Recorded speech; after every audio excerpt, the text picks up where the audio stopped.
Hello, hello, hello, everybody. Welcome back to Get Your Shit Together with the On the Casper podcast. And today you're tuning into another incredible episode of our special series, Your Journey of Becoming, where real women share their messy, their unfiltered, the middle of becoming who they were meant to be, and not the highlight reels that you'll see, right? You'll get to hear and see the real thing because we know that your dream life does not start when everything is perfect. It starts when you've had enough of playing small and you decide once and for all to go all in on it for it. You go from choosing no more surviving and you realize that it's time to finally thrive. So grab your coffee, let's dive in. Because today I'm sitting down live with Émilie Avon-Green, therapist, slow motherhood mentor, private practice owner, and mom who once found herself at the office one evening, missing her daughter's supper and bedtime routine, and gave her 2 months' notice on that same night. So, Emily is here to share her stories of her journey becoming with you all. So, Emily, since this is Get Your Shit Together podcast, where we don't do all the surface level kind of shit and we talk about the raw, authentic truth of what it was actually Yeah. like for you on this journey so Yeah. far, because we know it ain't over I'm until it's still in my over, right? messy middle. It's an adventure. It's an Right, adventure. exactly. So, on this journey, when did you realize the life that you were living wasn't actually yours and begun to get your shit together? Yeah. So, I mean, most of my life, I've always been like a people pleaser and overachiever, giving myself 110%. Always like on the edge of a burnout, but never quite like hitting that. I kept Yeah, on you're changing speaking to jobs. the choir. Yep. Yeah. You're like, oh, I'm on the edge of burnout. Must be the environment. Let's just change jobs. And you have that honeymoon phase. You're like, Yeah. oh, it's nice It's now. kind of like running away from things, right? Exactly, exactly. And so I got my master's degree to become a therapist, and then I went and worked. And that still continues where, especially as a therapist, you keep giving for everybody else. So you do long hours, you like, you know, to your disadvantage. Yes. Yeah. Okay. A very Um, good girl, a yeah, giver. that's the thing. It's the good girl conditioning that we grow up with, Yes. right? Where we serve. We're here to help, especially like women. Women are We're kind of caretakers trained. and caregivers. We're the caretakers, we're the Yes. matriarchs, we are the people who care for everybody. So that's what I was doing. And I just kept getting worse and worse, meaning I had a lot less energy. I was a Mm. lot more negative, and I was just really, really exhausted. And at that point, too, I wanted to get pregnant, and I wasn't getting pregnant. It had been months where we were trying. I was doing tests to see what was going on. Um, and at that point, I wanted to get pregnant as like a way of escaping work. You know, Okay. I hear you on that one too. I was like, if I got pregnant now and then I went back to work for this much time, then I got pregnant again, how much time could I be off work? As if it was an answer to everything. I know, right? Um, Sometimes it is. sometimes it is. So anyway, I did have like at that point, I did have a burnout in 2021. Really bad burnout. I was off work for 6 months. Like for the first 3 months, I was on the couch, there was an indent of my butt. Like I was not Oh. moving. And then slowly I started learning about like slow living, which is like living a life of alignment, slowing down, not Mm. hustling. And I was starting to like do better. And I got pregnant during that time too, which was Makes amazing. sense. I was amazed. It was amazing. And I was like, okay, well, I'm gonna go back to work after my burnout, but I'm gonna do things differently, you know? Of And course. so I did my best. And luckily it wasn't too heavy because I was pregnant and I had to go leave again for a mat leave. Um, Having a baby, I thought it was like oh my God, I'm not gonna have to work. Yo, I had postpartum depression and anxiety. And It that was door gets hard. opened by the baby often. It's like and then like finally I'm like, okay, I need to go back to work. I'm not a stay-at-home mom material. I cannot do it. I am That so was me. bad at it. Like she needs daycare, this child. Like this. Yeah. When I went back to work, I got started getting into old patterns again, right? Of Yeah. like overdoing. But now I feared that if I had another burnout, I wouldn't be okay again. And I have a Mm. child. And now I have a child. Yeah. And I really wanted, like, I wanted this baby, right? I wanted her. And that's what happened. Like you said, I was working, working, working. And then I was slowly building up a private practice on the side, but I was too scared to make a jump.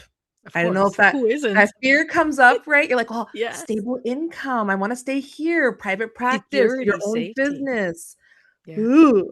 Um, but I could see myself getting worse. And then, like you said, it was that one night I'm at the office at 7 p.m. I had just seen a family. And I look at the time, I'm writing my notes. I mean, the office is empty. I'm in this boardroom writing my notes, and some of the lights are even off, because like the lights turn off when the Yeah, in the yeah. building. To tell you to get out, I'm basically. all alone in this office writing my notes. I'm Wow. looking at the time. I'm like, okay, I miss another bedtime, supper. And as you know, like we don't have an eternity with our children as they're young. Like they grow up, they leave home, and I called my husband. I'm like, I can't do it anymore. I'm gonna give. It was like my kickstart being like, okay, now I have to bet in all on myself. Hmm. Because at that point, I was working with children and families, and I'm like, I'm literally spending more times with other people's children than my own. And I was so on the spot. I'm like writing out my resignation letter. I gave 2 months, because I wanted to like have a nice ending. And then I called my brother because he's my biggest cheerleader. He's like, do it, do it. And I'm like, Wrong person, right? Or the right person. right person in that moment. And I clicked it and it went off. And to tell you, the relief that flooded me Yeah. was like, and so like that was my moment of like for me, it's like getting your shit together. Sometimes it's betting on yourself. Oh, it is. It's betting on yourself that you can do the things, that you can figure out the things. I'm also very lucky. Like I have a husband who has a job. I have a great family and support system. But that point, I had always worked in nonprofits, and now I had to enter the world of people paying me. Yeah, No that's one's gonna pay me was oh, my that's first tough thought. to swallow, right? So that was like, and so then yeah, and then I started off the next part of my journey, which was being a business owner, which you Yeah. know what that's like. Yeah. But the truth and the realities is that that story is very different for everyone. And look, at the core, it's similar. Yeah, We all have fear and we all face it, yeah. right? We all take risks, sometimes too big of a risk, but we also all know that there is Mm, going to be a reward, even if we don't see it yet. We smell it and we know it. And that is what an entrepreneur is. And not everyone has the spirit and a drive to be an entrepreneur, but mm. everyone can learn. Everyone can learn. Yeah, you have to be really like you have to be ready for risk, and you have to be ready Yeah. for everything being a learning experience. Whether something that you create works or doesn't work, it's a learning experience. And for me, like as I've built up the business, it's like almost like you build up a thing and then you like as you learn, you start pivoting more and more and getting more clear.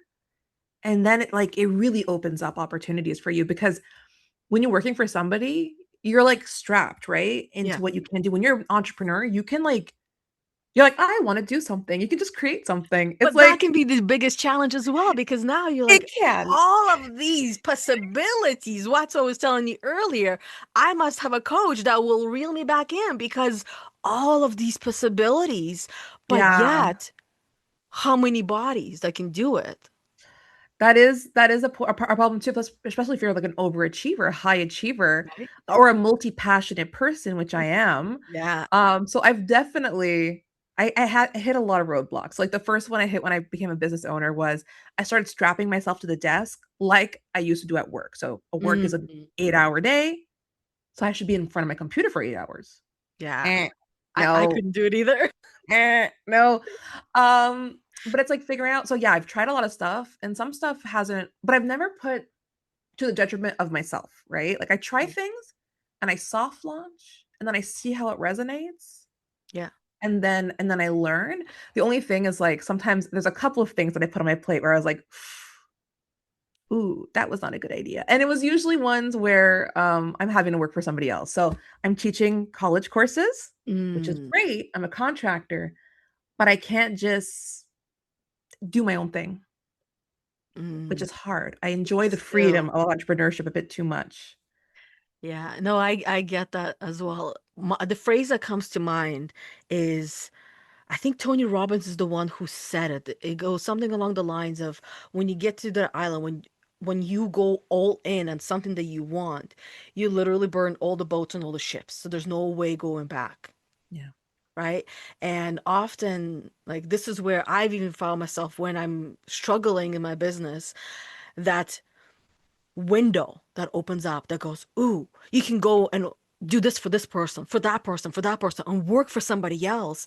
And then I also remember this phrase, this quote that I heard that really, like, it cracked me open, and I found myself crying for like for a while because I realized what it meant for me. And it means something different for others. And that was that a paycheck is a bribe that you accept to put your own dreams on hold. I hate you right now. That is because it's literally true. Like when I was agreeing to do the contract work, which is good, I learned a lot from teaching, but it meant that I can't do my marketing to get new therapy clients. I stopped seeing therapy clients. Right? I hadn't posted my own podcast since March, and I had to put my book on hold that I So you was had to writing. put yourself on hold. See, this is a Yeah, good girl syndrome right here, where you exactly. are literally giving and giving. This is me as well, right? And not so much so now. I catch Hmm. myself and I stop myself before that happens. Yeah. But this is by giving ourselves away. We're giving a part of ourselves away, and we lose ourselves in the process, just like you did before. You can Yeah. call that burnout, but I call that spiritual awakening. When the soul Mm. awakens and says, bitch, you gotta listen. And I'm gonna force you to rest, because this is what depression is. It's deep rest. I'm gonna force you to rest. So I'm gonna force you to see yourself Mm. finally, once and for all. And Mm. until you do that, you can't feel rested. Yeah. Yeah. Yeah, and it's really when because now I only have two classes left to teach, and then I'm not teaching for again. And now I've like built up some other stuff, and it's already like I talked to my mentor yesterday, and she was like, "Do you see how easeful it is when you just like just was you just put it out there in your own way? You Right? just like followed what came easily." And I'm Yeah. like, "Oh my gosh." Like I just posted a couple times on Facebook groups, be like, I have new spots for clients. And I got like 5 new clients. I'm helping now train therapists, and I've got people registering for my therapist training. And she's like, "Well, what did you do to do that?" I'm like, "I just kind of posted it twice and sat, and while I slept, people messaged me." Right. And I woke up and And I was like, surprise. "Surprise." It's like I sold two spots for my training that's upcoming, and I woke up to that money, and I'm like, and then you realize like, oh my gosh, I replaced that income I would have made from teaching another class by doing almost nothing. Right. Like, And isn't that the dream for most people? yeah, We but it's don't, possible. oh, it definitely is possible. We don't, our dream, even though some people feel or think that their dream is going to be Mm, to do nothing for work and just mm, have money coming in, the reality is that they will get bored. They'll be depressed and not happy. You wouldn't want to do nothing. We're still, our purpose is to feel like we're contributing something to the world yeah, somehow, even if it means for those who are stay-at-home moms to focus on your kids primarily and just raise them and your house and yourself and whatever that makes you happy, whatever that fuels you and excites you and makes you feel fulfilled. yeah, That didn't feel too fulfilling for me, just to be, and this is where I use the word just, because just to be a stay-at-home mom, I kind of did similar thing like you, where it was just one day I couldn't, I found myself realizing that not that I can't do this job, is that I can't do this job, that it's not yeah, for me. Like, I'm gonna yeah. lose myself completely in this process, and that I'm meant to be doing something else. I had no backup. Oh No gosh, backup. Not, I had a husband. I still have him, right? Or he still has me, I kept both him. ways. I kept him, right? He kept me. It goes both ways, right? We Yeah, yeah, choose yeah. each other every day. So basically it means any day we cannot choose each other. And which means that I gotta do my job to make sure that he chooses me every day and vice versa. Mm. Uh-huh, So uh-huh. that fateful day, like my hands, and this is how hard it was for me as a good girl to walk in and quit, knowing that I was one of the best, still newbies at that time, 7 months, that my hands were like cramped up and I couldn't move them the whole entire day. But by the end, I walked in and I told them, not for me. Mm, I meant to do something else. I had no idea what I wanted to do whatsoever. And then I went home, and that's where my next wave of depression set right in, and I found myself sleeping for days, literally, even mm. barely making to the bus with my kids. When the bus stop for my kids was, you walk out the house and it's 5 houses down, literally at the bottom of the street. And I was Okay. still late every day, right? And this is, Mm. as a therapist, you know and understand where the mind goes through. And that's the hole I started crawling out of little by little. And then the rest is history, right? It's just little by little. And I'm like, now it's about me. Now I started to move slow, right? Slow motherhood, as you would say. I started to move slowly and figuring myself out. And there's no timeline for any of this shit, right? Well, it can change too, which is normal too. Seasons change, your right. It's the values, it's the priorities, and that's ever changing. Nothing is set in stone, which is kind of nice because you're Right? never stuck. Yeah. Exactly. And I love the quitting stories. That's why the story you were telling me about how you quit. I'm Yeah. like, I love that. I love my quitting story. We should all love our quitting stories because if we don't love them, then we shouldn't have quit, Yeah. right? Simply put. And that's why anyone who wants to share their quitting stories, like let us hear it down I below, right? love it. I love quitting stories, but like, don't just tell me you quit. Like, give me the backstory, give me the Yeah. lore. Give it, Tell me, spill the tea. Tell us all the spill the. I'm a goodies. therapist for a reason. I love the tea. Like, Right? Just don't give us your boss's name or whoever it was. Right? Let's here's not the go in address of that the direction. company. Right? Where you worked, how, and all these things, right? They still have you sign the non-disclosure kind of stuff in the end or in the beginning. So, right? We've got to be cautious with that. And also, it's not about them. It's about you. Exactly. That stuff That's the doesn't even thing. matter. It's like um in the movies, there's a lot of extras in the background they wouldn't even notice, they don't see.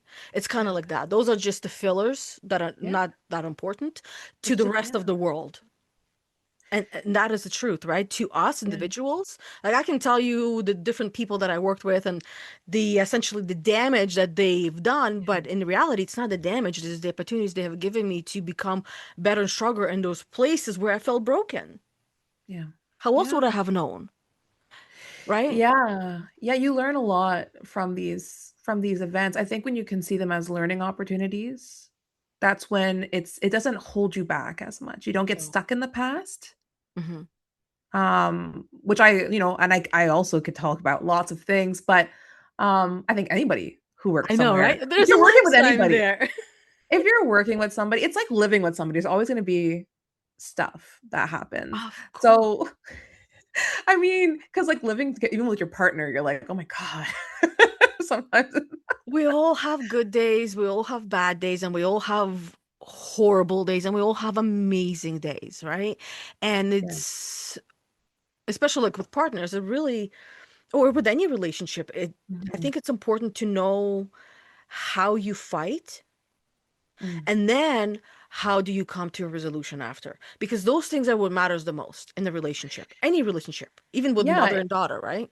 And I, as a therapist, would call that communication, right? How do you Exactly. communicate, right? Because that Yeah. is like an argument is just a different type of communication. Yeah, it's conflict resolution.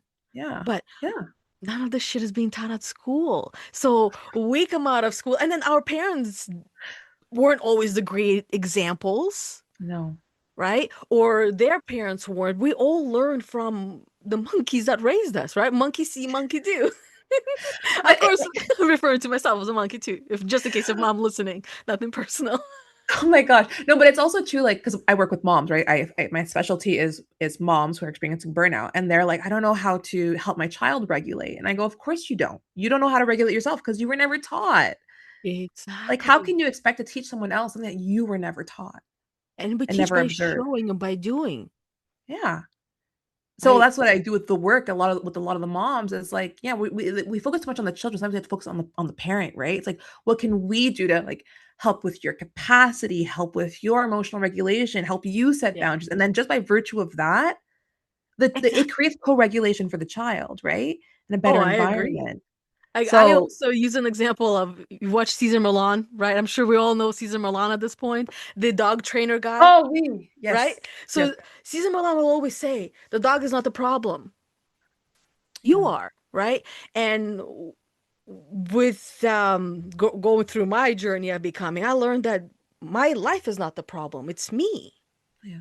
right? It's all that programming, all of the baggage that I've Mm. gathered over my lifetime that I know of, and then even more so that I don't know of, and even more so that I'll never know of because every minute of all the waking days, how much of that information is really just completely wiped clean. Oh, there's yeah, and I mean like so much of it's internalized, and then our brains, right? Like it creates neural pathways, so like Yeah. repeated neural pathways.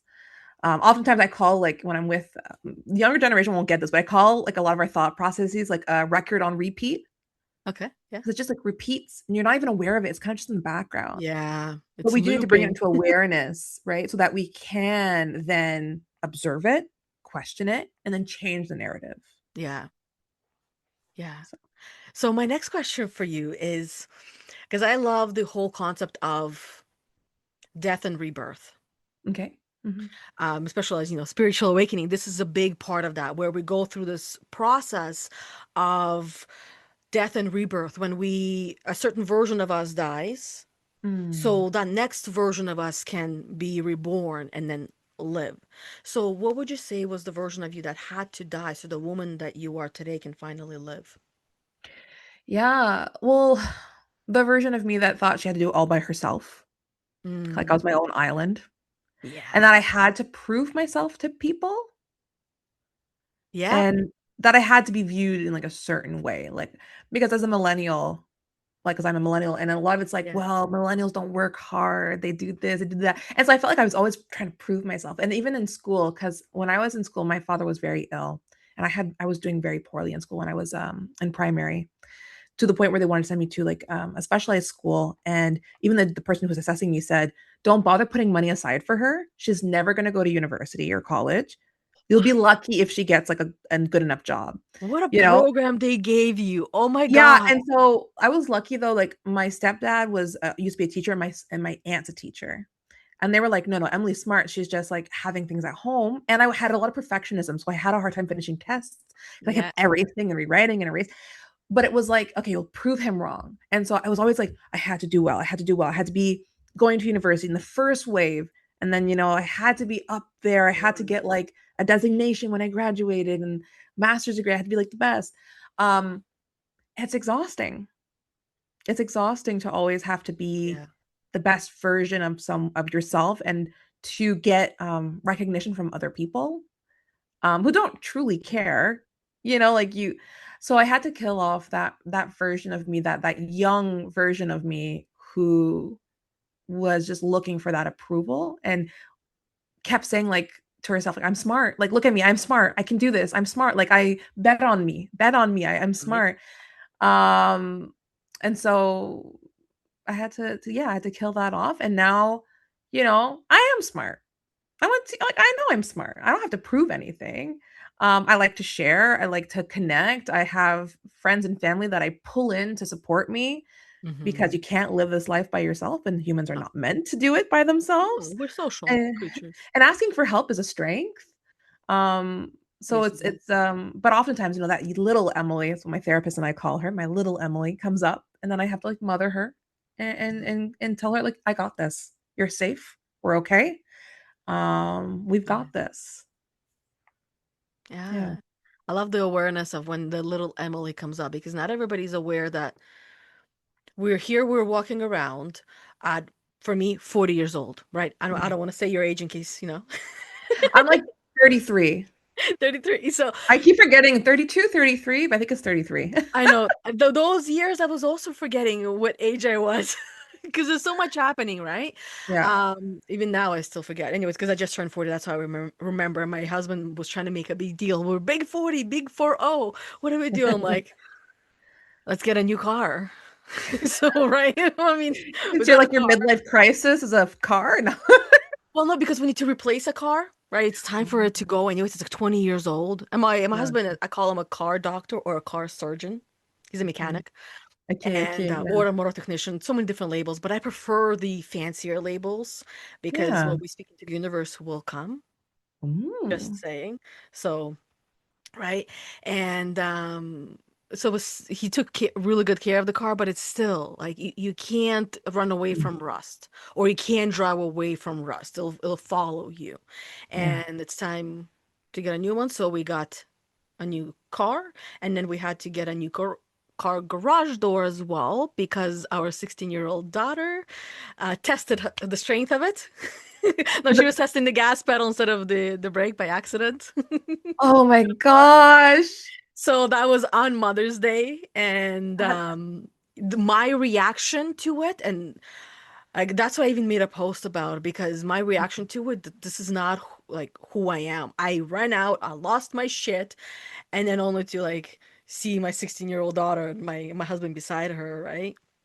And yeah, I feel bad, but I saw things differently than what they did.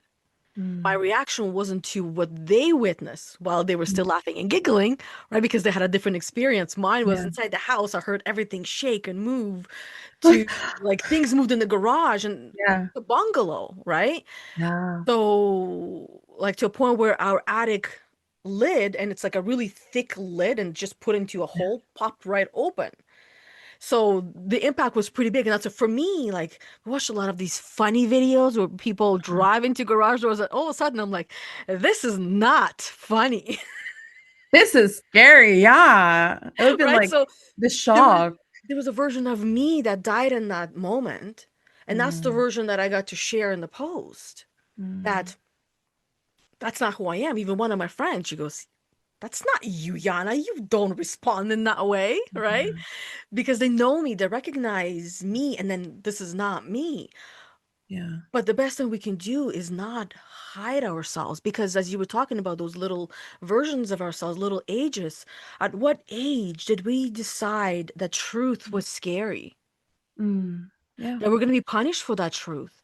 And that's the Yeah. moment that we decided to be a good girl, to protect everybody else Yep. from ourselves, from our truth, from our reality, because why? Right? And that's the why Mm, story that we each carry is a little bit different. And depending on situation, it'll change. So the yeah. best thing we can do for ourselves is to be open and honest and truthful about everything that we can, everything that we feel called to that we can. Do I go on a post about every single thing that I fuck up about? No, because my newsfeed probably will be full of all of my fuck ups, right?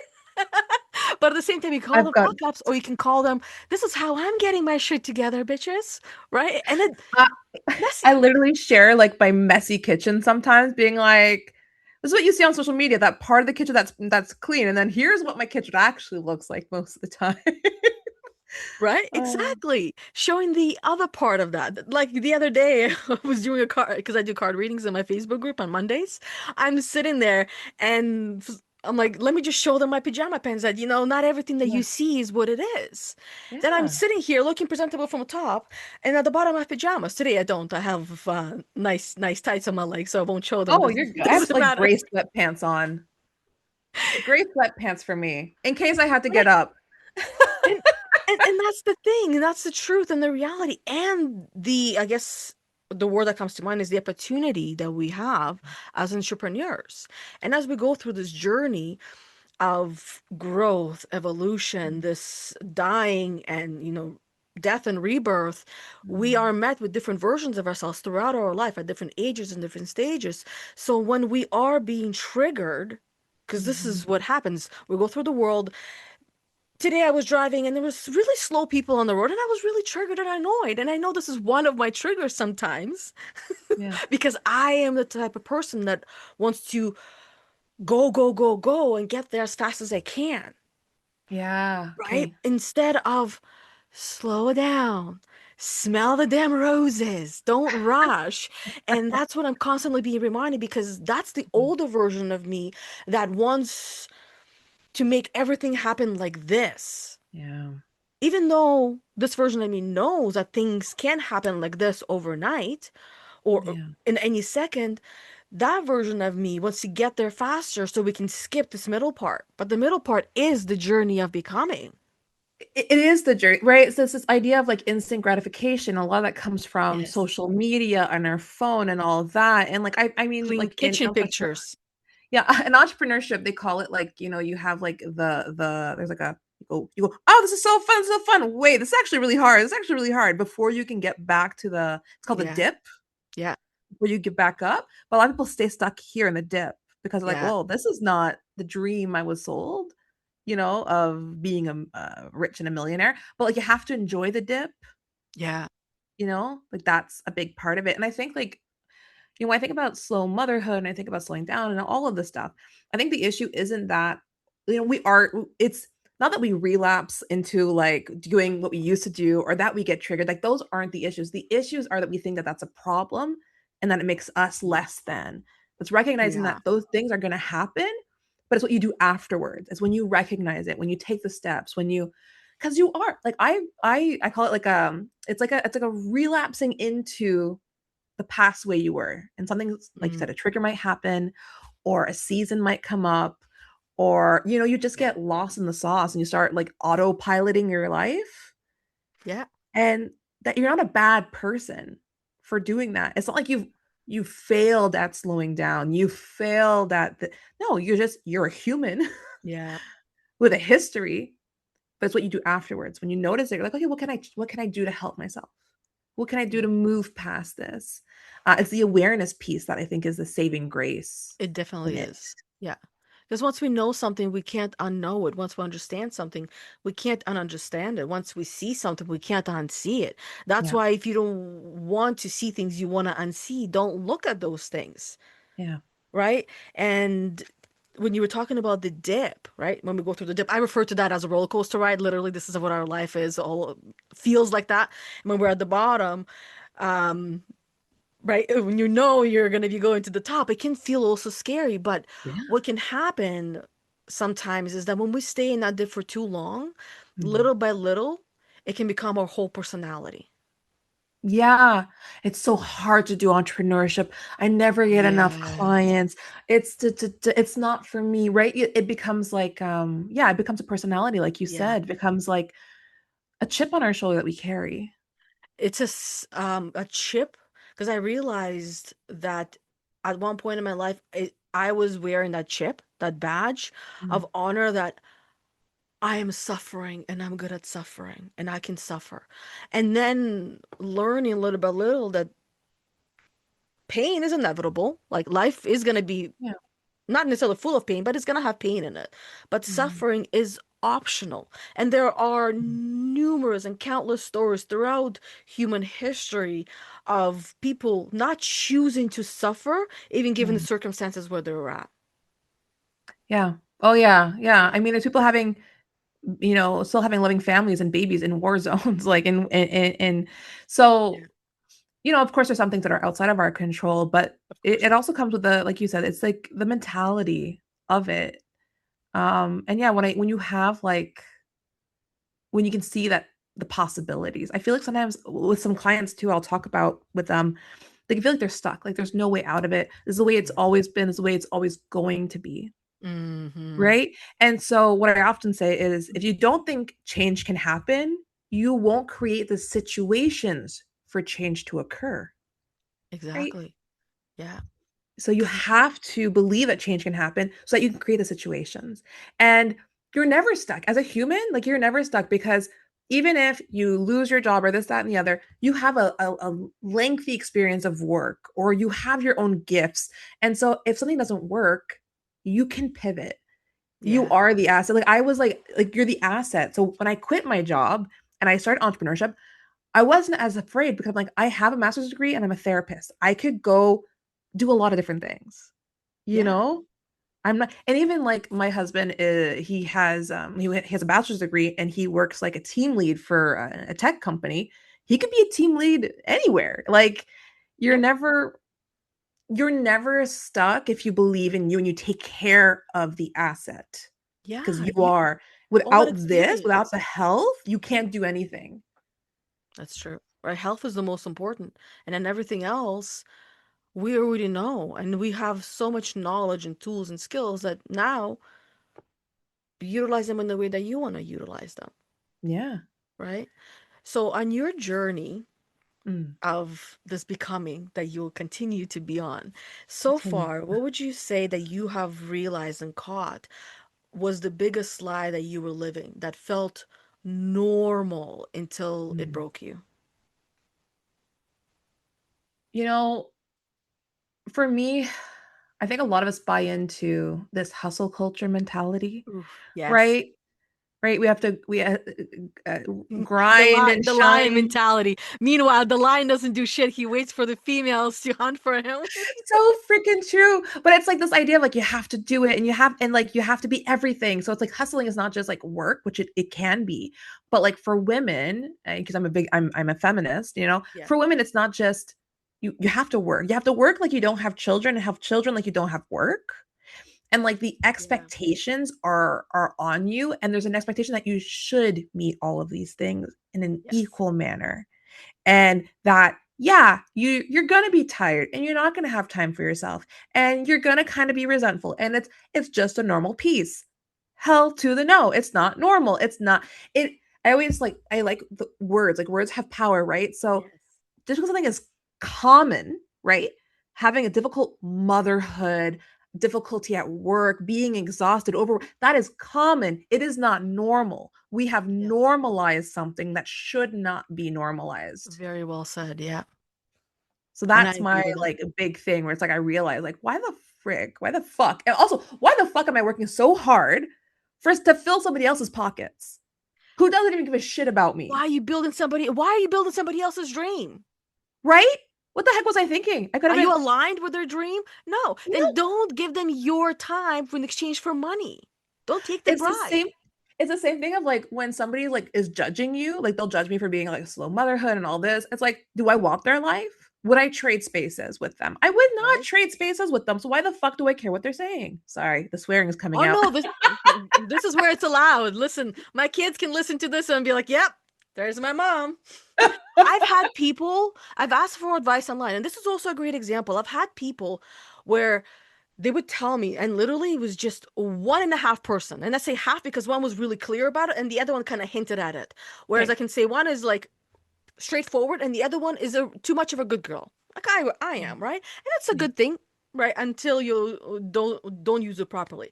I was told that I should get rid of profanity in my content and in my title and everything. You know what I did? I got myself a logo that said "Get your shit together," and I'm then I gonna put changed it. that shit on a wall. Because you know what it means? It actually means that the people that are telling you what not to do, that there are other people who are seeing it and saying, yes, that's my bitch, right? Yeah. That's my person because they're going Yeah. to resonate with me. They're not gonna Mhm. resonate with a pish posh. With someone who's very like clean and yes, it belongs in the magazine. And I love and admire that. You know, I love Yeah. that for you and I admire that. But not Yeah. in the way of would I want to live that life? Would I want to do that? Do I want to be that person? Yeah. Absolutely not.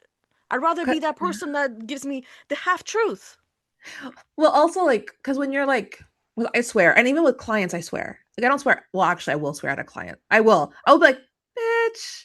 Like, and they know it. When I do my Checking, discovery right? calls with them, when I do discovery calls, I always say, like, hey, I do swear, I use profanity. Like, I'd be like, what the fuck, man? Like, so they know and they are comfortable doing it too. It's not that it's unprofessional, right? It's just that it's an authentic representation of how I speak. And so to limit that is to censor my words. No, to And do you censor want a yourself. censored person? You want a censored therapist? And the clients that I work with, they want like they if I'm gonna a lot of therapists are supposed to be like blank slate. Like you're not supposed to have any emotion. You're kind of like, You're how not a does that make human, you you're a robot. feel? You're AI, Right? right? And like it might fit for some people, but for me, for the clients that see me, they want me to call them out on their bullshit and want me to be like, really? Really, you did that? And they'll be like, yeah. And I'm like, like it's but it's who I am. Not everybody needs to swear. Like obviously, it's just how I am. Yeah, It's just how I am. And so I love it that it's how you are as exactly. well, because then it makes the conversations flow easier. So I don't have to watch what I No, say. not much explaining needs to take place either. It's like I've when we had our garage door replaced, there was a little bit of an issue, right? Mm. Where the windows that we ordered, they were supposed to be all on the right side, but they Mm. were all put on top, similar to like the Oh, previous door we had. So of course, right? Like that's a pretty big fuck up, right? And uh-huh. understandably, most people would be upset over that, and I was upset, but at the same time, what's the point of being upset over and crying over spilled milk? Like what's done is done. And at the same time, Yeah. I knew there was going to be a resolution, a solution. It's just a matter of Mm. which option did I want to take. And after Yeah. some time, we figured it out and came to a resolution that benefited both parties. Yeah. And in the end, both men thanked me so much, saying how pleasant I was to deal with. I'm like, pleasant? We've had an issue, right? But pleasant. And then he says that, customer service, like, oh, customer service, enough said, I'm in customer service, right? I know and I get it. And So without yeah. having to explain, you say customer service, everybody would Yeah. be lining up and be like telling us their stories in customer service of how, I worked in customer service. Yeah. right? Well, I mean, I still do kind of, but like I worked in Yeah. like a winner's. It was. Oh, that's a fun place. Oh, how did you empty your paycheck while you worked there? I, Yeah, especially like you find something you really like and you like have to hide it because like some things would go on sale, but you're not off shift. yeah. So I'd hide it. I It could was never work fun. there. I tell you this because it's my Oh, but I was favorite like a place. I was a broke university student, so I didn't have that much. Oh, see, this is where as a university student, I didn't go to university, I went to college, but as a college student, I wouldn't have gone and spend money on myself that way because I had no interest in anything in those places, really. Yeah. But then once having our own place, kids, and then little by little, you find the I know. stores that has everything from different places, and it's like once you see it, if you don't get it, that you might never see it again. I The FOMO is love to real. buy things. I just bought, and I'm looking over because I went to a Renaissance fair a couple weekends ago and I bought the weirdest stuff. Like, I'll show you one. Look at this little troll. Oh, that's not weird. That's adorable. I love the moss, the moon. I mean, the It's troll. it's and then I have a little plague doctor that I got. Little plague Oh, doctor. see, those are not weird. Those are awesome. I w- I Oh, display that kind of stuff in my kitchen, in my front oh, me door. too. I've got little ghosts when I do my therapy. My ghosts are always here. I got a chessboard. My son was asking for a chessboard, so I get him this really old antique Chinese chessboard with like special hand carved I call Oh, it the cool. decorations pieces. Yeah, And yeah. now it's displayed. Also, I brought up my singing bowl.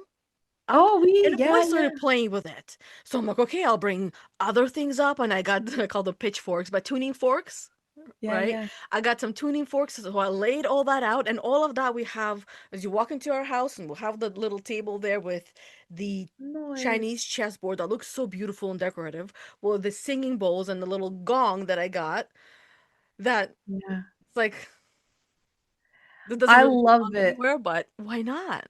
I love it. I like my stuff's decorated, but I have a almost 4-year-old, so Yeah, and say no more.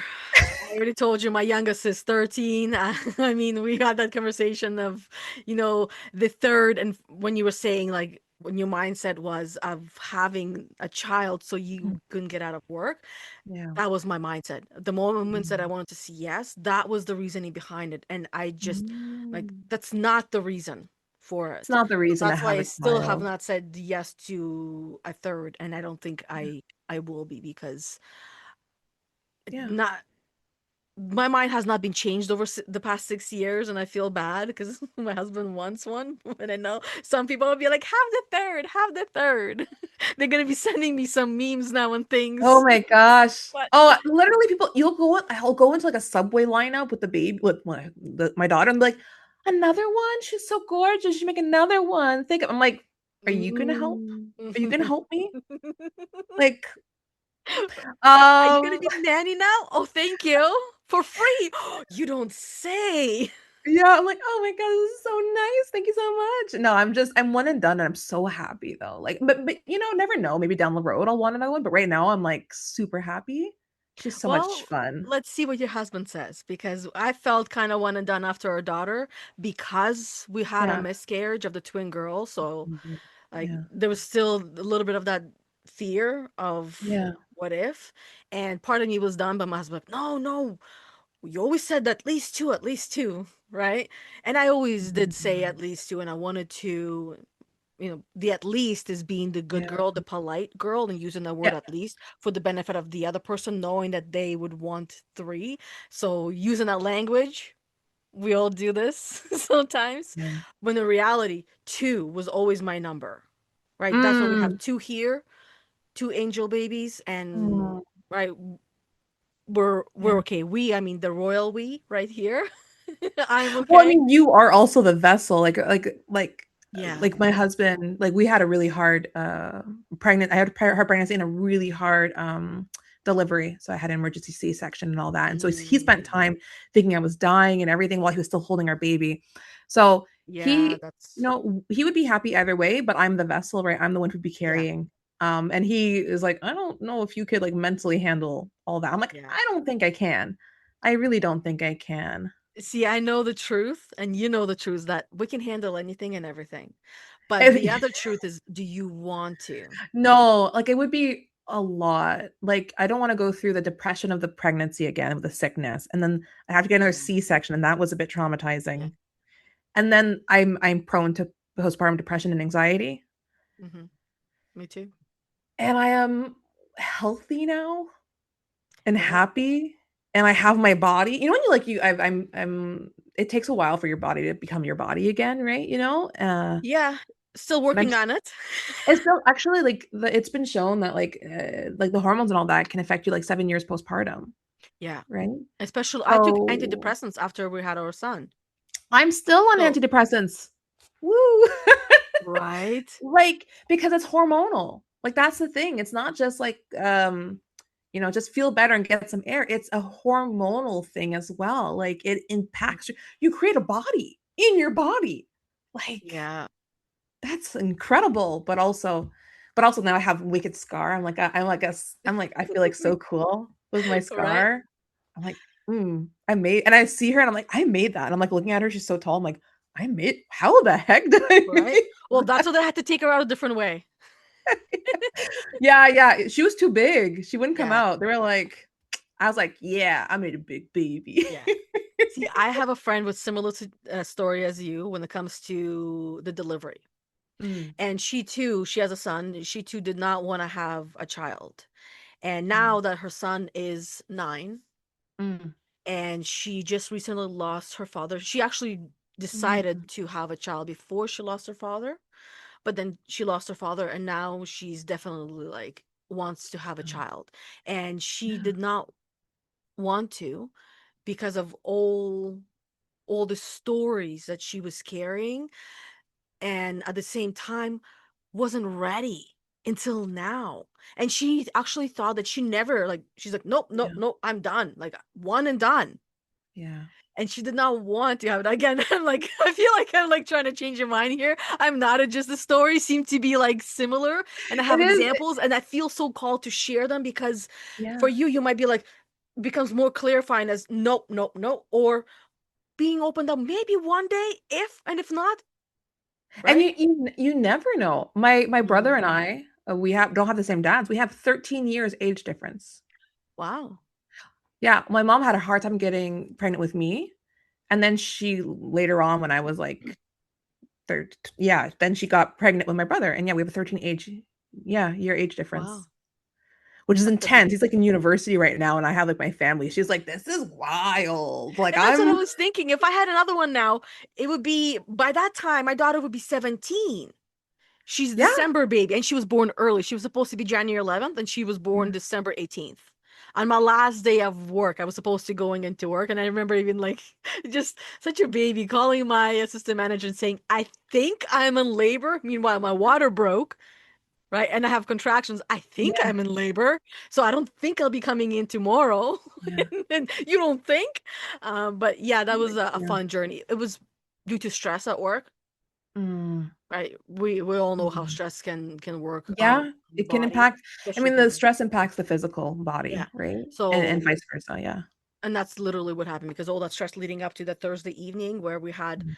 I was working at the bank and I was at the bank I've for heard banks is really stressful environments. I know a couple of people it who've burnt can out be. from banks. Yeah, there's a lot of expectations. We had the audit every couple of years and I've done the audit and I've always been like before they even finish the question, I already have the answer, right? I was always like on Mm. point with everything, but when I was pregnant, I'm like, I don't want to do it.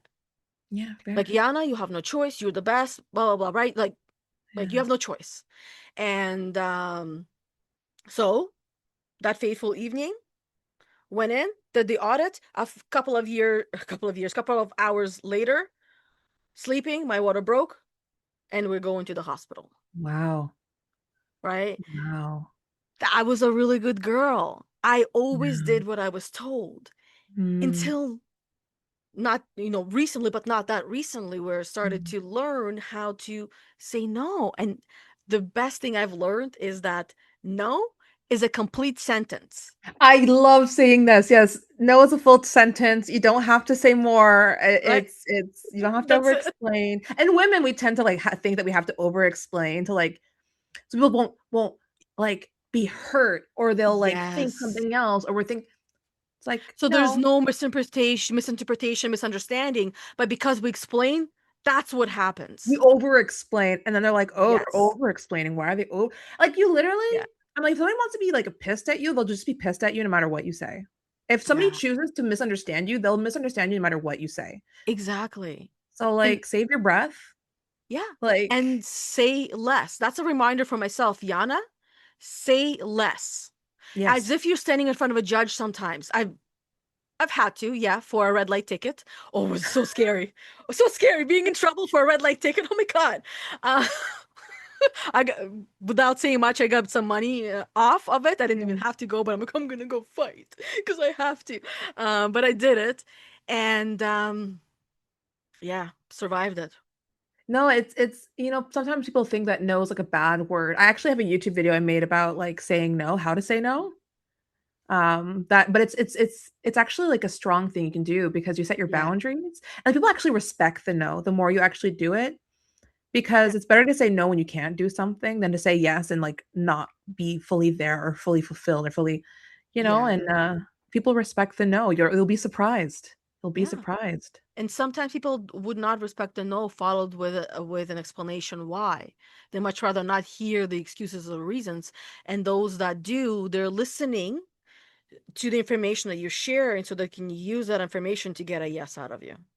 Yeah, they're using it to respond, right? Yeah, but also to Eh, see how they can get a yes out of you because in the end, like kind of like twist and manipulate in the way. yeah, yeah, depending And on the we all person do or it. It's not a bad thing. That's how we get our kids to do the things we want them to do and our husbands to do the things we want to do. Come on, let's be honest. We all do this. It's a what? great, right? I never. We're No, perfect. but it's true, but I think, like, the more that like, when I teach to say no or something, it's we just repeat the same thing. Like, it's, Yes. "No, I'm too busy. No, I'm sorry, I'm too busy. Or just like, I don't feel like it. Or just, I no, don't feel thank like it." you. Whatever the reason is, I'm just thinking at work, like, let's say you have, like, a lot of, like, people are maybe still at work, and they are like, "Oh, here's another priority on top of your 10 other Yeah. priorities." It's like, well, I have other priorities, I don't have, the capacity for this. Or if you want me to have the capacity for this, what am I dropping? Yes. You know? And that's it. Yeah. That's it. And, like, honestly, like, a lot of bosses, they don't care about all the blah, blah, blah, blah. They're just like, No. They "Get to just the don't want to point." do the work themselves and they want to delegate it to the right person. Yeah, and But I've said no, like, I used to get clients referred to me all the time at the agency that weren't a good fit, and I'd be like or I was too busy, and I was like, "No, I don't have capacity for this client," or, "No, yeah. this client wouldn't be a good fit for me, I wouldn't be able to support them," and that was it, and they got transferred to somebody else. Yeah. Well, in some situations, like you said, it's kind of necessary Mhm. to state the reason why, but in other situations, not so much so. No, and it doesn't have even if you do say this is like, the reason why, like, the reason why I just gave wasn't super long. It did not take an hour of Yeah. explanation. It wasn't me kinda like, "Oh, I'm so sorry, da, da, da, da." It's like, you just say no. You could just say no, but you could also say, Yeah. Especially, I think as you transition to a no, the explanation feels more comfortable for some people because they're used to it. So just do a small explanation as you Okay. transition to learning how to say no. So it could Okay. be, I'm sorry, I have too much on my schedule. You know, it could Hmm. be just that as you, but no more, no more than that. And Would then you as you say get better at it, it's a skill. Saying no it is is a a skill? skill. Yeah. Then you'll be like bitches like me and Yana and be like, no, peace. Or no, thank you. I appreciate the offer, but no, thank you. Honestly, my daughter's like that. I'll be like, oh, Gwenny, do you want this? She goes, no, merci. No, thank you. And I'm like, okay, boundaries. Okay. Right? So, question for you. What would you say, like, in terms of feminine and masculine? Now, you're quite familiar Yeah. with the feminine and masculine, I would imagine. Mhm. So, would you say less is masculine and say more is feminine? In terms of like societal like upbringing, yes. Right? Because in society, men don't have to like if you ask your husband what he's thinking, he's probably thinking about nothing. I know they have that ability. It's Women are thinking amazing. about 10 I'd things at a love to be a time. man in my next life. Yeah, and it's just a normal like it's how society has like constructed the genders, right? Yeah. To kind of like feminine and masculine. It's even like I talk to some people about jobs, like a white man, will apply to a job with barely all the things on his resume, whereas a woman will need to have all the requirements on her resume, and even then she doesn't think she's good enough for the job, and she'll be like, "Oh, because I did this." A man's just like, "Yeah, I want it. Thanks, I can do this." Yeah. Like so yeah, the over explaining is a feminine trait, but it's not because oh women over talk, it's because women have been taught Yes. to be of service to the other, and to not do so would require an explanation so that it's not like Yeah. you're being selfish, It's almost right? like It's to protect. over giving. Over giving. So it's yes, but because of the way that we've been raised. Yes. Yeah, because Yeah. we've been raised to be really good girls, and good Yeah. girls give, give, give, and take care of others. Yeah. Period. But where's the self, right? And this is where the self, my next question for you is there we all have this moment where enough is enough. What Mm, was your enough is enough moment where you knew you either had to change or stay mm. stuck like this? Yeah, so that would be like it would be when I had my burnout, Mm, because when I had my burnout, I was not doing well, and but I was like still striving because at least I was there for my clients and helping my mm. clients. Okay, so And then it surviving came almost. surviving, but I was doing it for them, right? Oh, Yes. look at me We bleeding show heart. up for others We show up for before others. for But then ourselves. it came to a time where I was with a client. I had been seeing this client for a long time, and we're waiting for their parent to come pick him up because it was a teenager. And I was very tired. And the client asked, "Are you mad at me?" Like, and I'm like, "Oh, what's wrong?" And it's like, "Oh no, because you look like off. You look like you're maybe mad." And I'm like, "No, I'm just tired." And I wasn't mad at the client. I was just very tired. But in that moment, and this client knows me well enough, so like they knew it was like, oh, okay, Emily's just tired. But in that moment, I realized that giving for myself is actually still not good enough for that client, right? So I was dragging myself to be able to support the other, but it's actually causing more harm. Yeah. And it was actually after that, that's when I went on burnout leave. Like right after that, I started bawling my eyes out with my partner being like, why am I holding on to this when it's really not serving anybody? Yeah. And That so that was energy, like that my energy transfers, right? And she felt that energy. yeah. Well, teenagers are very, very highly attuned. They are, but unfortunately, most won't speak up. So the fact that she did, Yeah, we it's have been working together for a that's long good. time, so I'm really happy that she did, and that she knew who I was. Like she doesn't knew it Yeah. wasn't common for me to be that way. So I was able to but yeah, I'm so happy she did. So yeah, at least that was good that she felt Yeah. comfortable enough telling me. Um, but then I was wondering like, oh my gosh, how many other clients was I with where they might have been thinking the same thing, and it was I just like yeah, but you know what? I it's think it's yeah. possible that for in that moment that because the phrase that I hear, sorry, sometimes like I hear like almost like a voice, right? And it Mhm. says that sometimes when people speak, they tell us more about them than you. Yeah. Yeah, So yeah, what they're true. really saying in that moment is that there's that fear of being mad at. And Yeah. often kids feel that way. So maybe there's something else that was happening in her life in that particular moment that Yeah. your body triggered That in that's some that's ways. for sure, like, because that happens, especially with the children, but there's also, like, this idea of, like, transference and counter transference and how we impact each other, but Mhm. it had been the first time that the client ever said it with me, and so and then I could sense and then, like, you take a moment to take note of what your body is feeling like, what Yeah. your face is doing, Awareness. and, Yeah. so yeah, but yes, that happens sometimes, I'm a psychodynamic therapist, so it's a lot of the relationships, so, like, sometimes we repeat patterns. Mhm. So, anyway, that's like a Yeah. whole other I know. I other know. thing. Trust me. I'm like, oh, she said she's a word we can follow and go that direction. But I love psychodynamic therapy. If ever you want me to come on, because that's a new thing I'm training therapists is how to work with mom burnout through psychodynamic gestalt and feminist theory. So that's yeah, my that's a new baby. process. That's a process. Psychodynamics is very fun, Yeah. and it's anyway. Don't Good. get me Good. going on that. I know. Don't worry. Okay. So now my next question for you is on because on our journeys we also like we lose things, we find things. Mm. Um. So on your journey, what did you say that you've realized that you have lost that you did not expect to grieve? Mm. Oh gosh, Yeah, it's a that's a brain twist. hard. That's a brain twister for most women. I'm not gonna lie. So take your time. Okay, so something that I lost that I'm grieving. Yeah, that you didn't expect to grieve. Hmm. I feel like when I was in that hustle, and I was in my 20s too, Hmm. I feel like I had endless energy. Ooh, I love that.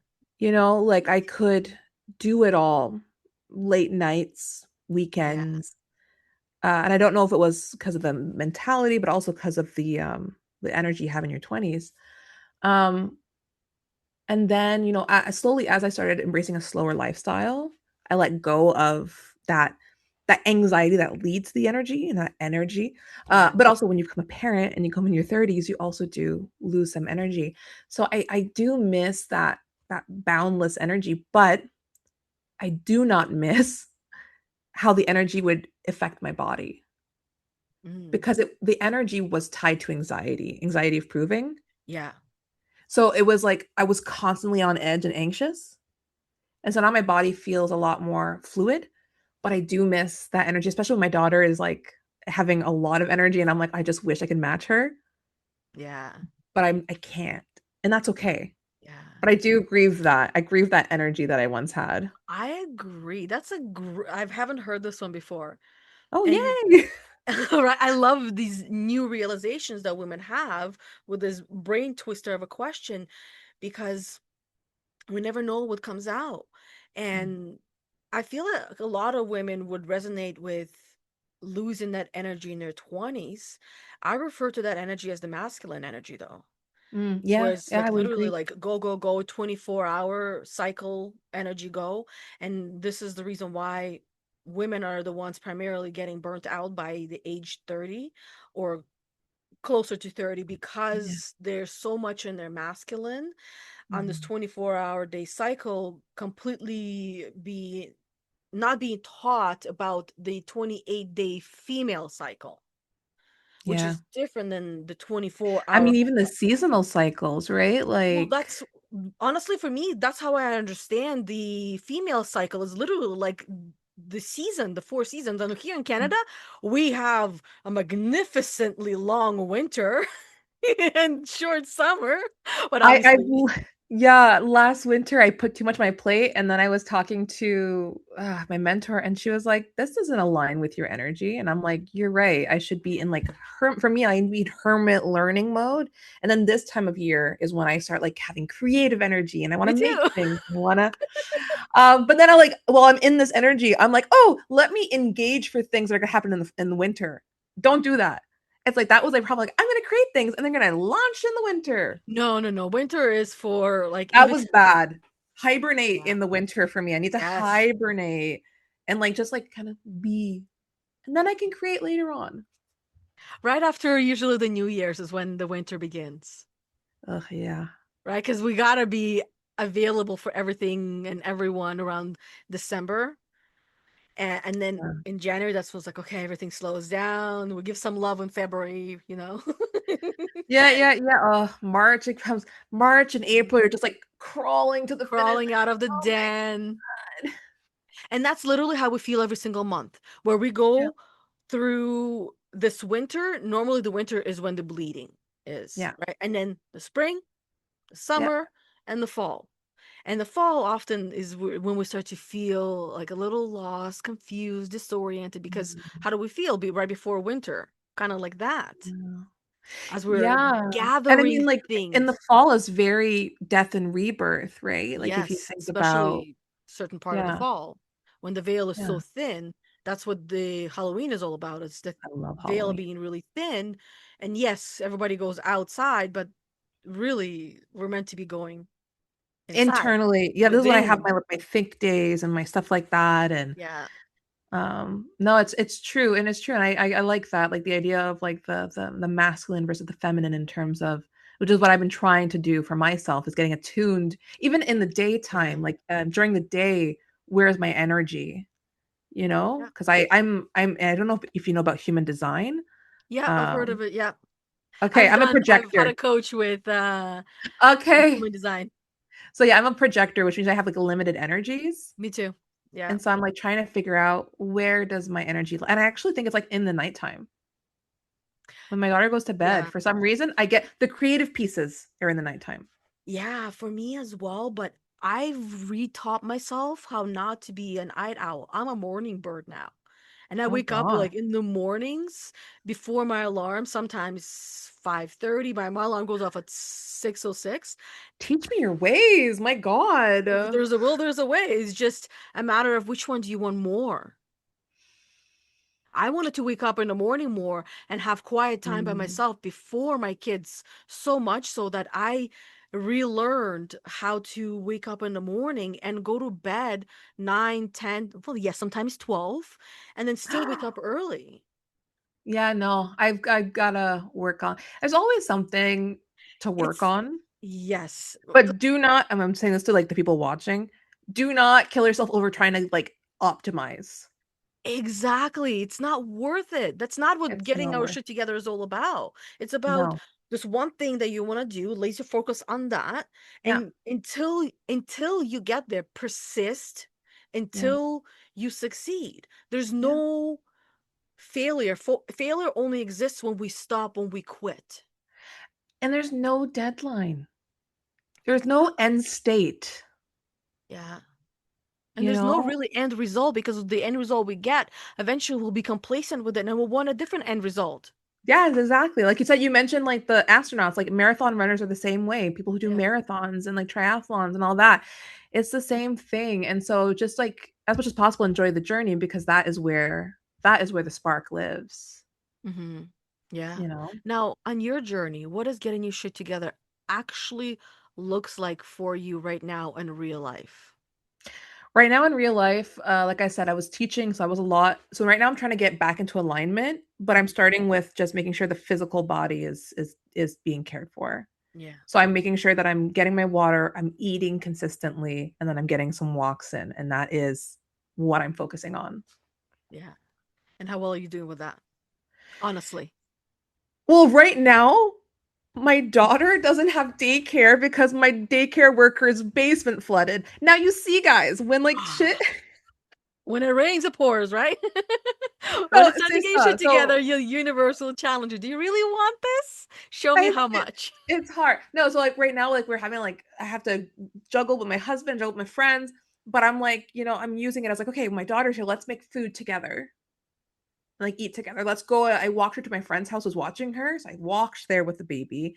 Yeah. So I'm doing it in the ways that meet the needs, but also still protect the body because I can be depleted quickly too Yeah. with having to watch her all the time while still working. Yeah. So, um, it's going good under the circumstances. Yeah. And I love the honest truth because this is really what it is, right? Just because we decide, okay, this is what I want, this is what I'm focusing on, does not mean it's going to be smooth sailing. It's going to be rocky waters Yeah, because, the universe wants to make sure that you are actually sure. yeah, That's really what it's doing. It's just giving you enough so you can test the water with your toes and decide if you really want to dive in and go for it. Once you go in for it and you decide that no matter what happens, there's a will, there's a way, you figure it out. And yes, you adjust a little bit to accommodate for this temporary flooding yeah, in life, right? Th- Just to continue going. And then when you're ready, you go back in the way that you want to go back because it might not be in the same way. It might no, be in a little bit of a different way, or you might continue doing something or create something different entirely, right? yeah, yeah. Well, right now, when I get into sword yoga, so I got myself a sword. Sword yoga. I've heard of goat yoga, but the sword yoga does not sound too dull. No, and I love like romantasy books where they're like the girl fights and stuff like that. So I got a sword, and it's basically like it's almost like Tai Chi with a sword. Mm. Yeah, and so I just want to be like the badass. Like I feel like that like I Warrior. like that idea. Like so I got that. So I do little tricks around the house and I'm like Living in our fantasies, right? Because our fantasies are in our minds and we can take them out and live them because we're meant to be yeah, living our life in the way that we want to live and have fun and is not be life's too short to not have fun. exactly. I also say that to those who find their life not being fun, been there, Mm. done that. That's why I speak from experience. That's why I feel like I have the right to say it, okay? Okay. If Hmm. your life is not fun, you're doing it wrong. Simply Fair. put. When you figure out what the right is, and you don't even have to dig that deep because it's Mm. not that deep, it's not that serious, as my 16-year-old would say. You just wait for yours to be a teenager.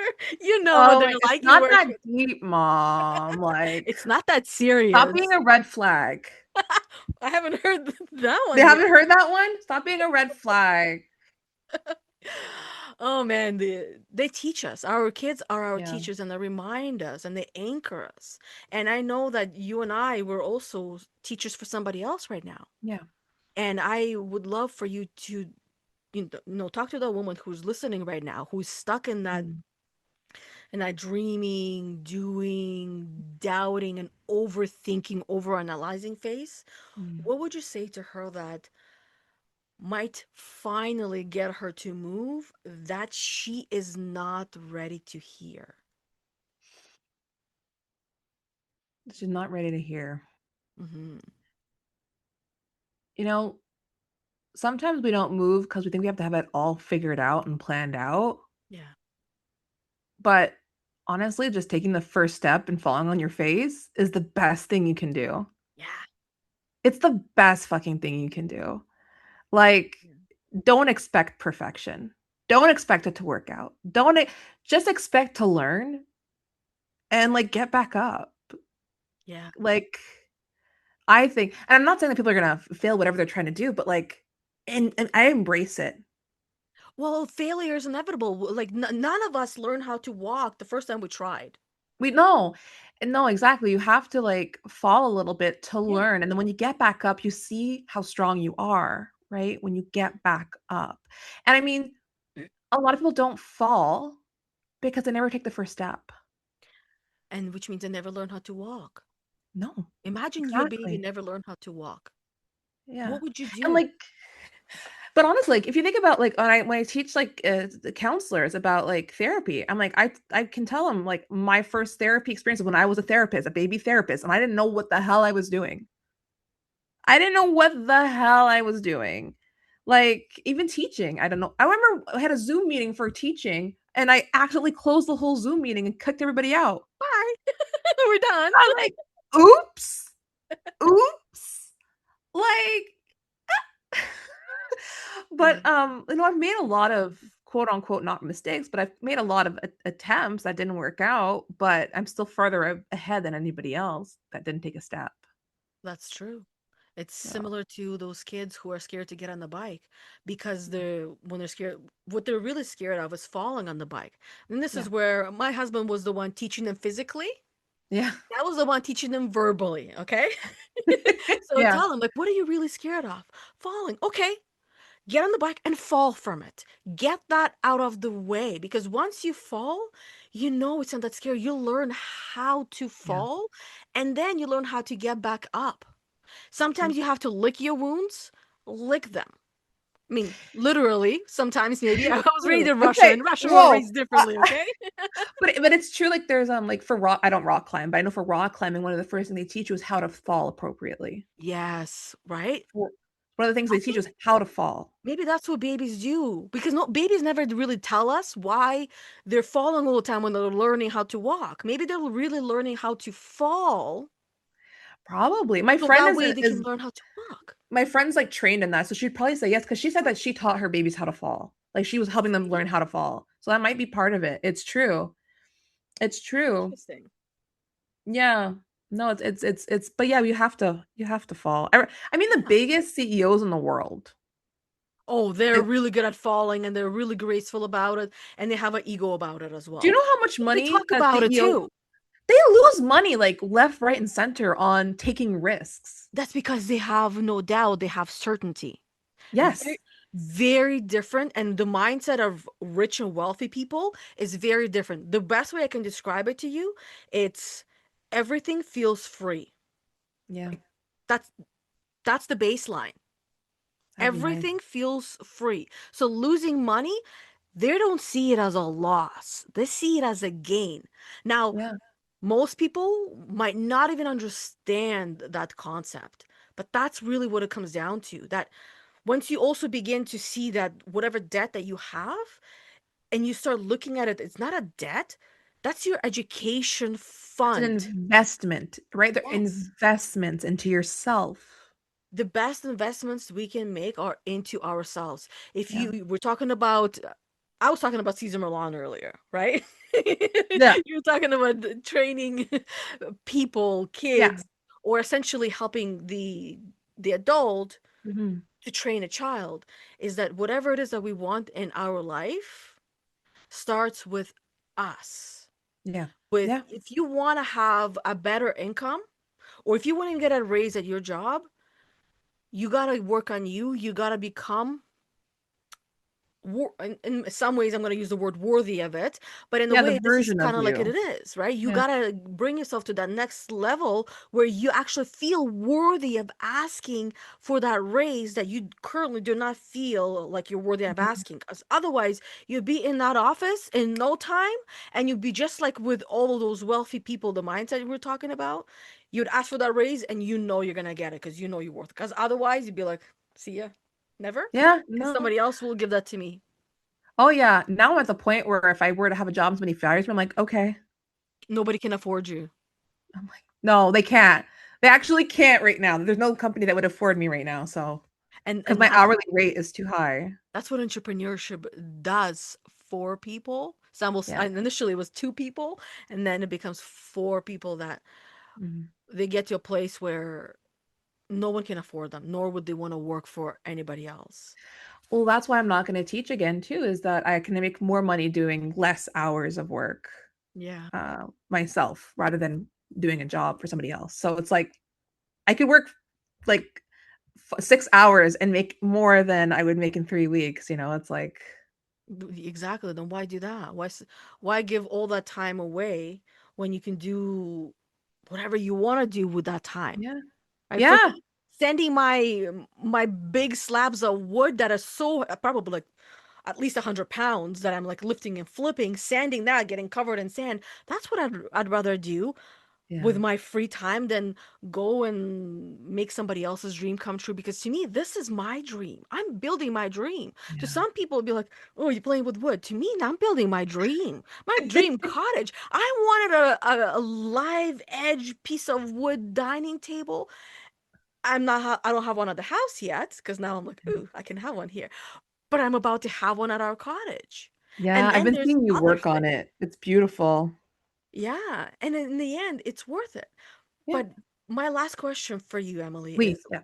What part of yourself are you finally allowing to exist without trying to fix, hide, or prove it anymore? Mm. I've always been like a loud person, like outspoken, but also just loud in general. And when I was growing up, it was, oh, Emily, quiet down, now I'm really proud to say like I'm a loud shit disturber who that like that's just I'm loud. I'm Poking the just poo poo. loud and it's fine. I'm a shit disturber. It's fine. Like I love it. It's playful. It's great. It's Yes, so yeah, I'm loud. a different vibe. It's a different vibe. Yeah. So And if you don't like loud, there's the door, there's many windows. I You're literally have locked from friends who are much inside. see, I'm like the golden retriever of therapists. That's what I say. I'm a golden retriever of therapists. And if you need a black cat, I have friends who are black cats. I can direct you towards them. Explain by what you mean by a black cat. I'm curious now. Well, like I'm a golden retriever, so I'm just like, Yeah. hi everybody, hello. Yeah. But I have colleagues who like are very much more like um Oh, yes. um Posh. The one that we not talked about. posh. They're just very calm. Like they're very like yoga almost, like Mm, very yeah. Reiki yoga, tarot. They're just very calm, a very Oh, calm yeah. presence. And for some individuals, it's super needed. Like Mhm. if you're working with certain like demographics, certain people. But I'm not that person. If you want like a very calm person, I'm not that person. But I have Yeah. amazing friends who are therapists and coaches and all that Yeah. who are the perfect fit for you. I have a coach like that. And I've had Yeah. coaches like that because those are the ones. Otherwise, the other ones will be just wh- I get to, nothing will yeah. get done.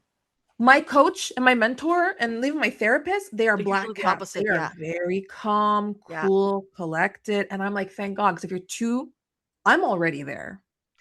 Yeah. Otherwise, there'll be a party. Like, see, we're already a little I'll be bit like, past our time because then it's just so much fun. It's like, okay.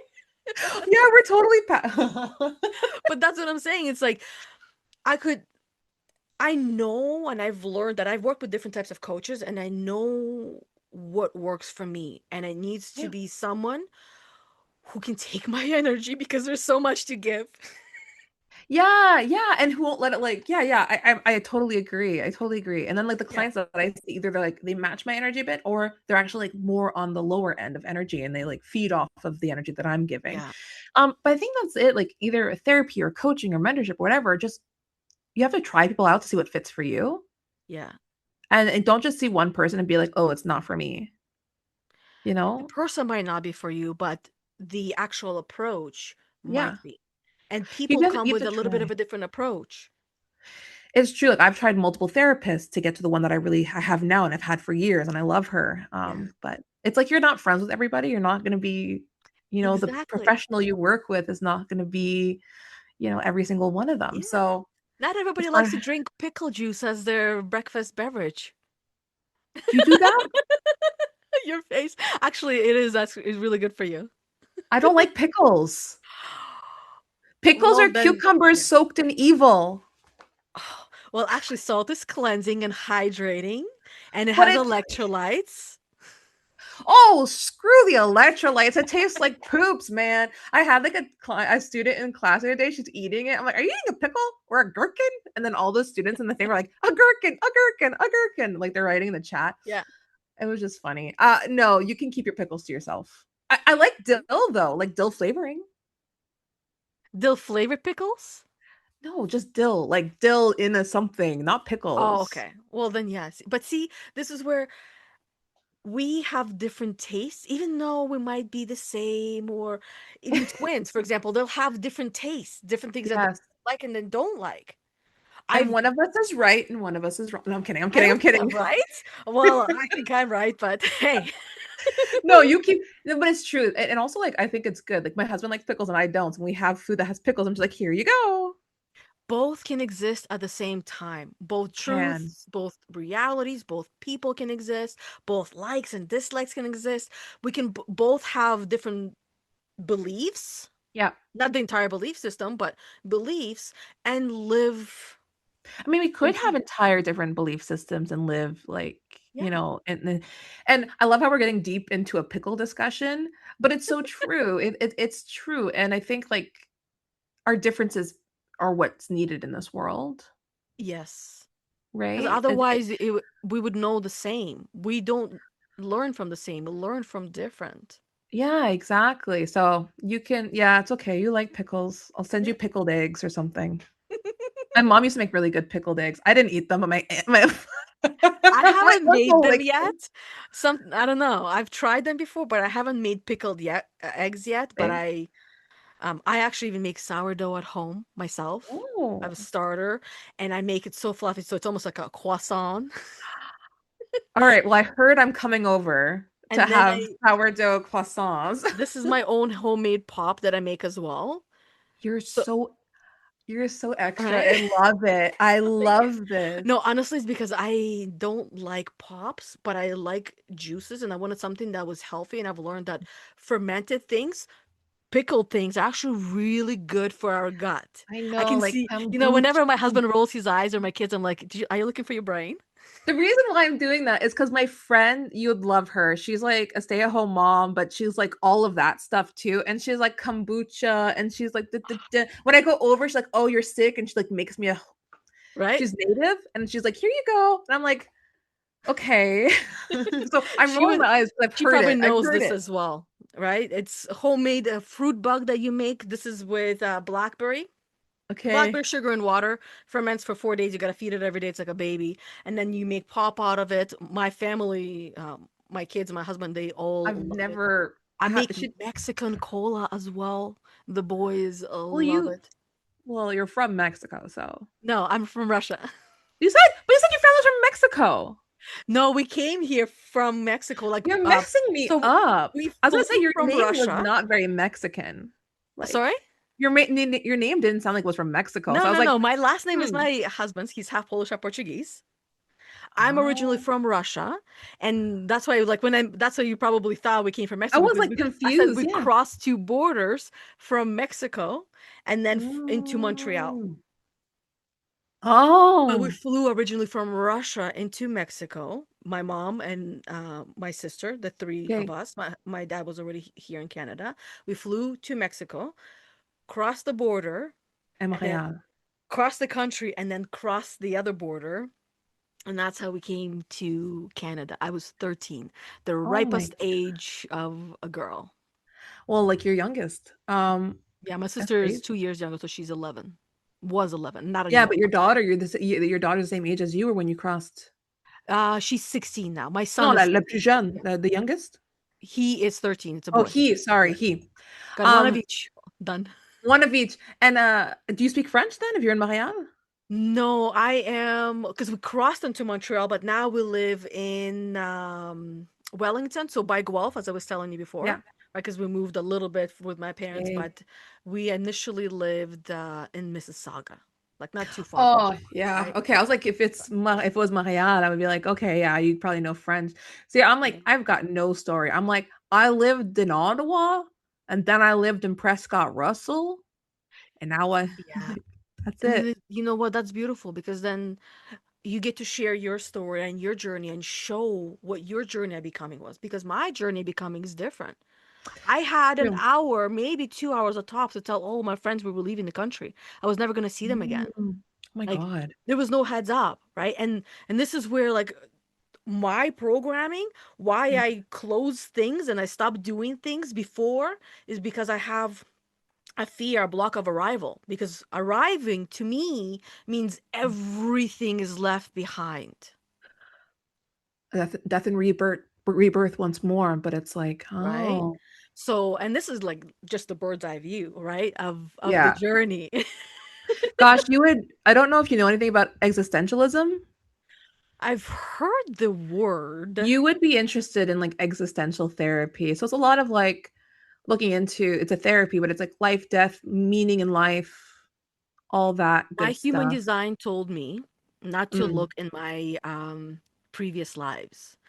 And this was after I did a meditation where I felt a previous life when I was a baby and I was a baby boy and my head was smashed into the concrete by my father, right? So I stopped meditating after that for, I'm funny That enough, I just sounds started getting back into it recently. that sounds terrifying. So, and this is where then I went into human design coaching, and she told me not to do that. I'm like, too late. I'm Well, fucking traumatized. well, then don't do psychodynamic. Well, no, okay. Well, existential is not going in the past path. It's like meaning making now. Yeah. So it's for now. But you're a projector in human design? Oh, If I remember correctly, yes. I can look or a at it. manifester? I think I was a projector. Okay. Okay, I I could gotta do look at that. my notes. It's been a couple of years. I'm curious. I love human design. I'm a projector 2-4 for Projector I'm a also meant that I'm not meant to reach out. People, I meant to yeah, so it's receive. wait for the invitation. Yes, that's what I meant to do. And that's where like doing some things are hard for me. And even in my life, if you look, and anyone that knows me will be like, "Yep, Yeah. that's Yana." Usually I wait for people to reach out to me if they want to talk. Because I rarely, I'm an introvert as well. Yeah. Right? So I rarely even like I can talk to myself, I can spend time with myself. I've Yeah. learned how to love to be alone by myself, hence Yeah. why the third is not okay. The third child, right? That I just Yeah. share in that space and that energy. Yeah. I've passed that age. 20s was good. Yeah. Now we're in the 40s. Yeah. So that's where like even with my husband, he's usually the one messaging me or calling me. Sometimes I Yeah. will, but it's people So always reaching out to me. you're living your yeah, if you're saying waiting for the invitations, that is projector. So you are living in alignment Yeah. with your self theme, right? Let's Yeah, and I a do not sometimes, self theme. A not self theme would be bitterness. yeah, and I'm definitely not bitter. I used to be because I felt like I had to, even when people were just reaching out to me, and when I was going through the dark time, I felt like I had to respond, Yeah. but I had to learn not to Yeah. because otherwise I'd be responding all the time because we're living in such a digital world, and It's so always somebody pulling on us. Always somebody yeah, pulling on that's us. why you'll see that I don't respond to messages right away because I have my own cycles when I Yeah. am responding to messages. And just because my phone is on silent pretty much all the time. Yeah. That's good. So that way even though I'm meant to respond, but I don't need that many triggers to Yeah. No, respond to, no. I know. I know. right? And you as a projector, probably the same thing. Yeah, I don't talk to people a lot, or I take a long time to respond to people. Because need the space to be ready to respond and be, for me, to be fully present. Well, yeah. Well, like even like before I came to this meeting, I rested the whole time before this call. And then after this call, I'm gonna go and rest some more. Yes, because this stuff takes a toll, takes Yeah. so much out of us sometimes. Because it's Even though you're fun, but in it, it's oh, I love it. For me, I don't necessarily need to recharge. My recharging is I'm usually doing something else before that.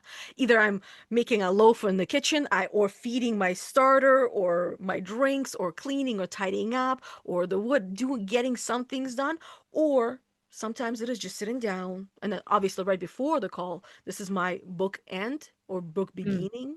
Sit down, get the little intro ready, familiarize myself again with who Emily is yeah, getting yourself in in the in the zone. mindset, right? It's a transition. It's like a little meditation in the way to me, where I sit down for about 15 minutes and Mhm. get myself ready so that way when you come on, I'm here, I'm present, we're talking, we're chit-chatting, there's a warm-up, and then by the time we go live, you probably even forget that we went live, and then at the end you're like, oh, this was live the whole entire time, and it still My is, right? gosh, what? Oh yeah, it says meeting is now streaming live on Facebook. Oh my God. Right? It's like, oh my God, it's a panic. But also I don't want to hold you hostage here much longer because I know it's already 1:20 and now you gotta go and recharge yourself. Yeah, I'm gonna go I'm listen gonna to a go. book and go There you and go. have some snacks. See, a book is not something that would recharge me. It would deplete me. No? Oh. But a podcast would be something that would recharge me, especially if I'm listening to it, and especially if I can see it on the screen. That's why I started posting these podcasts as videos on YouTube as well. We'll You're all like, and that's a segue. Everybody watching, go and watch the other podcast that she posted right before this one. As a I think this will be episode 17 now. I'm okay, gonna so be go watch posting it on episode it. 16 where she interviewed So and so. And Yeah, so and there's so. a every episode is a different woman sharing different things, different realizations, same questions, Same questions, everybody. So, what you're different going to go answers. do after this one, you're going to reset. You're going to listen to episode 16 of the Get Your Shit Together podcast, where Yana is going to be interviewing another woman who has so much to share with you. Yeah. And she hopes you enjoy that episode as well. I'm And this using my radio voice. I love it. My radio voice is the same voice as always. Well, so Mind you, once in a while I'll lean in and do the whole like silent and quiet, just like right now, right? Because you quiet, gotta. and then you And do if I like do a meditations, oh, that stuff, I'll mm, do it on purpose just for shits and giggles because that stuff irritates me. Like, oh my God, really? what's it called again when you do that? SMR, ASMR. Yeah. Hello. right? You can Hey, do some people love anything. that. For me, it's like nails on the chalkboard, and nails on the chalkboard soothe me. I mean, it doesn't irritate You me, and but I have whoa, okay. That's right? funny. But thank you so much, No, Emily, for yes. sharing your journey so openly today and sharing your light and all of the stories, especially the ones probably made you a little uncomfortable where it's like, ugh, I gotta be honest, and we're live. Okay, let's go. Well, I So, appreciate the opportunity to share. and I appreciate you coming and sharing, and this will be a perfect way to also remind everyone go check out Emily, see what she's all about. All the socials Yeah, will be right around this somewhere. episode somewhere. Check her out, give her a follow, and especially if you love her crazy, whether it matches you or not, sign up for it, be part of that journey, and you never know where it takes you. Join me on the crazy Yeah. journey. And if this episode hit home, then please share it with another woman who needs to hear it but might not be ready to hear just yet. And that's okay. And join us in the Facebook group Heal Unicorn Emotional Healing Business Spiritual Growth for Women, where I do card readings every Monday, as I mentioned earlier. I do live card readings in that group, whether it's a tarot card or an oracle card. Usually, I stick to the oracle ones. They usually have pages that match the actual card, so it's easy to find it in the booklet. And now also show us some love and subscribe so you never miss an episode. New episodes of Your Journey of Becoming, they drop on Saturdays. And others like this one, they'll go live on Facebook page, on my personal Facebook page first. Then they get uploaded sometimes the following Saturday, which will be coming out this Saturday on the podcast. So letting you know, Emily, as well. And Mhm. sometimes it takes I'll a little share bit it. longer depending on how many I have in my pockets sis, for next time. So until next time, keep showing up, keep becoming. You are not behind. You are not too old. You are not too young. You did not miss the train, which means that you are not too late. You are right on time and you're exactly where you're meant to be. So thank you, everybody. Until we see each other next time, have an amazing the rest of your day. Thank you. Bye, guys.